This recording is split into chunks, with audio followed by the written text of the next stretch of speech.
What's up, everybody? It is Alex, the Boogeyman here from Title Boxing Club in Rochester, New York, with your Focus Point of the Week.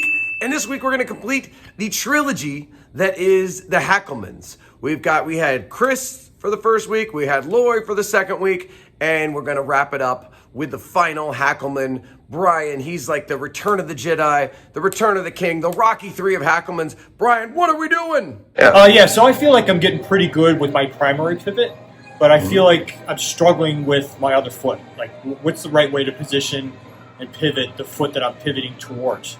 That's an interesting question, Brian, and I'm not totally sure I even know what you mean. Would you mind demonstrating for us out on the floor over there? So when I'm throwing a hook and I'm pivoting this way, I'm not sure how my right foot should be planted, if there should be any twist or not. The same thing when I'm coming around this way, what should I be doing with this foot? Should there be a little give or a little bend? That is a great question, Brian, and I really hope people are watching because I would say most everyone does not quite do this right. It doesn't make you bad people at all. It's very hard. So we're going to talk about it. I hope you can also see my feet. I'm going to explain what you should do with that other foot. So I'm throwing my left hook. That means my left heel is pivoting. You can't really see my left heel, but we've talked about that before. We turn the heel out. You don't stand up tall. You keep a nice bend in the knee like you're screwing that foot into the ground. But what's my other heel doing? What's my back heel doing?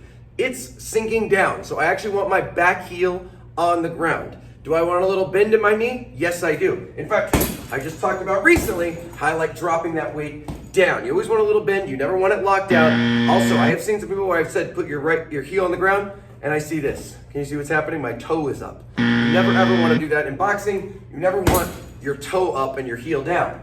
Generally, when you throw a punch, one heel is turning, is off the ground, while the other heel is dropping down. Now, of course, there are times where you're not able to always do that, but as a general rule of thumb, that's a good one. Drop the weight down, your heel down. You can be flat-footed on the non-punching side. I see a lot of people, and especially with hooks, and again, I understand it's hard throwing hooks, and I don't know if you can see here, but throwing hooks and the right heel, the back heel, is still up. It should come back. Every time, you're gonna get so much more power by shifting your weight back into the punch. So that's true too, even if you throw an uppercut, right, where I'm lifting up, lead uppercut, I still wanna shift my weight from my front foot to my back foot. And I don't wanna fully straighten it ever. I always want a little bit of bend, even when I'm lifting up and throwing that uppercut. Same thing too with a jab. You throw the jab, you wanna shift that weight to your back foot. You wanna push off the back foot, shift the weight. You don't necessarily have to turn your heel on the jab, but you do want that weight on your back foot if you're going for power. Of course, on my right side, everything else is the same too. I throw that right hook, I need to turn my right heel.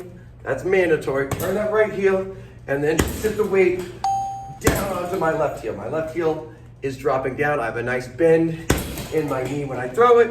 Same thing with a cross, rotate the heel. The other leg is always has the heel down and a little bend in the knee, because even better, drop the weight down into it. So you get a little extra bend, you get a little extra power. It also keeps you on balance. Now, obviously you don't go too low or too crazy, and you'll be off balance. But as long as you just have a little bit of drop even on that cross, you're gonna have so much more power, so much more balance. Same thing with that uppercut. You get the idea. So I wanna see you guys thinking about that. What is my other foot doing? I've got the one foot that's turning. What's my other foot doing? Let's think about that. Let's get better. What do you say? We get better this week? If we get better, our technique will get better.